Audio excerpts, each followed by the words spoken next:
Hi, so today I want to talk about something that a lot of small business owners complain about, but they rarely talk about it. Now, there is this craze for big brands being recognized by influencers, and when it comes to small businesses, the first thing that anybody that wants to influence for the brand they would ask is, what is your rate card? That kind of thing. So why is it that a lot of influencers, when they buy something expensive, maybe a bag, a dress, they are quick to tag the big brands that don't even know them or are not even aware that they personally purchased this particular goods from their store. So they are quick to tag them, and these big brands, trust me, they don't pay. They did not give you any money for you to advertise for them. But when it comes to the small brands, struggling businesses, Nigerian businesses, it's not as if their products are not good. Their products are good, but the fact that they are not widely known, you hear these influencers, looking at them like, why would I want to put your business or the name of your business on my page? You're not big, you're not known, nobody knows you, so I would not do that.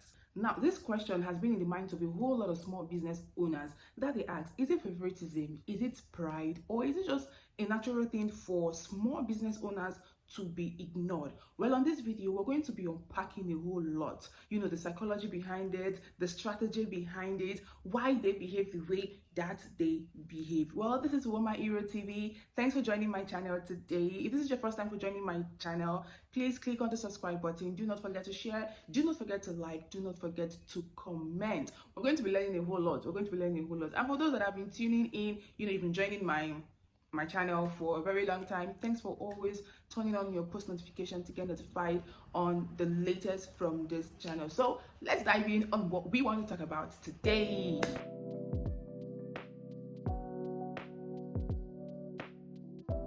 Now, let's talk about the power of association. See, don't get me wrong here.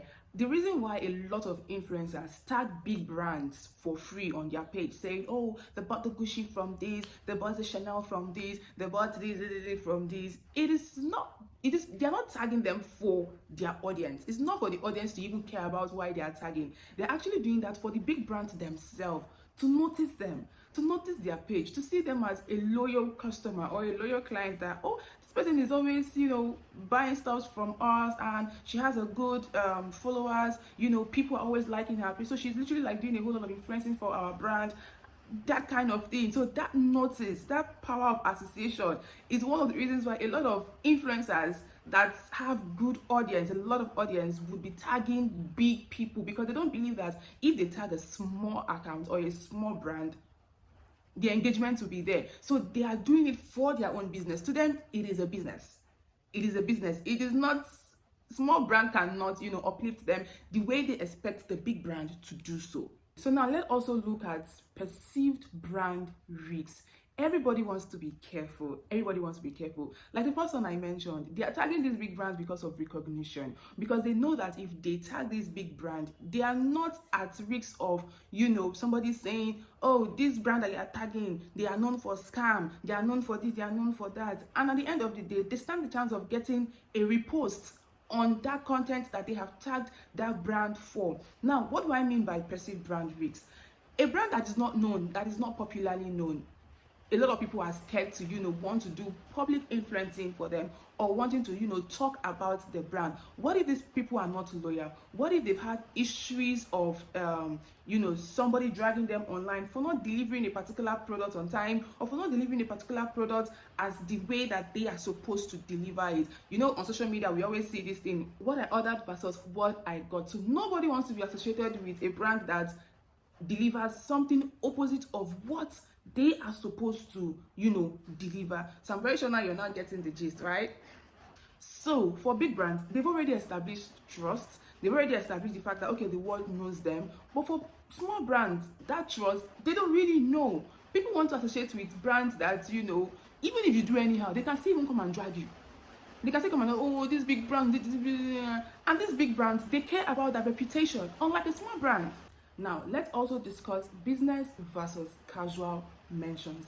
most times it is for the intention is clear. Yeah, when influencers are mentioning big brands, saying, oh, I bought this dress from, I bought this shoe from, it is just with a pure intention, let people just know that, okay, I bought it from, just to feel, among. But when small brands starts coming into play, oh, please, can you, business now sets in. They start thinking, let the professional aspect come in now, let me charge for this. Like I said, another key difference is intention. When influencers tag big brands, many times it is casual. They might simply be wearing a product they bought themselves. But when a small brand reaches out, the expectation changes. The expectation always changes. Now it becomes a business collaboration. And once something becomes business, the influencer begins to think like a professional. They consider their time, their audience, their content production efforts, their marketing impact. And that's when rate comes into play. So it's a whole lot put together. Sometimes it's not because they want to ruin a small business. They're actually thinking of a whole lot. So everybody should just, pray to become a big brand. But then not everybody will become a big brand. But then you can try it. Now, let's also look at what small brands should actually understand. What small brands should actually understand. This is for you. If you're watching and you're not putting pen on paper, you're not taking down notes, you're on your own. So you better take down notes to learn. Now, here is the part I want small brands to truly understand. Influencers are not always rejecting small brands, okay? Most of the time, they simply want the collaboration to feel fair because content creation takes effort. Filming, editing, storytelling, posting, engaging with comments, all of this is work. So instead of asking, a better question is, how can my brand become valuable enough that influencers want to talk about it? That value could come from a great product, a strong brand story, a good relationship with creators, or a mutually beneficial partnership. Because the truth is, influencers talk about brands they love, brands that benefit them, or brands that pay them. Sometimes it is one of these. So I'm very sure we all now understand what is happening here. So don't get it twisted. When you see an influencer tagging a big brand, it is not because of you that are a small brand, you have nothing to offer. There is always something that comes with it. There is always this benefit thought. Even you that you're a small brand, if you were in their position or you're in their position, you would do the same thing. So always think about this. So I would also want to read out some comments, from people concerning why influencers tag big brands instead of tagging small brands. Now, this is what this person is saying. Honestly, it is not that I don't like small brands, but most of them expect full promotion for free. Creating content takes time and effort, so I can't just post every brand without compensation. Another is also now saying some small brands don't understand influence marketing. They send a product and expect multiple posts, reels, and stories. Another is also now saying, I have worked with small brands before, but sometimes the customer service or delivery issues affect my reputation, my audience trust, and my recommendations. The fourth commenter is also now saying, to be honest, big brands don't always ask for anything.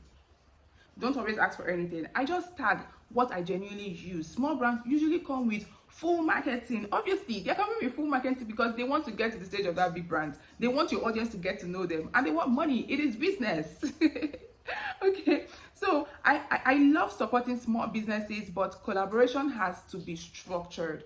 If I'm promoting a brand to my audience, it has to be worth the time and effort. Simple. Now, another is saying sometimes small brands DM you and immediately ask for free promotion. It will be better if they approach it as a partnership. So I could go on and on and on and on. The truth is, a lot of people have their own idea as to how they should be treated, how they want to market for a product, how they want to represent a brand. Nobody wants to work with small brands. So small brands, you need to put in the work. You need to put in all of the effort. So when you get to that stage, instead of you going to call influencers to come and market for you, they will see your product, they will use it, and they will genuinely tag you. Okay guys, so thanks for watching today's video. I guess this has helped you in case you're a business owner, because this video basically is to make us learn, is to make us understand, and I'm very sure you have learned something today. So thanks for watching. Till I come your way next time. Bye for now. This is Woma Iro TV. Don't forget to subscribe, don't forget to like, don't forget to share, do not forget to comment, and turn on that post notification. Bye.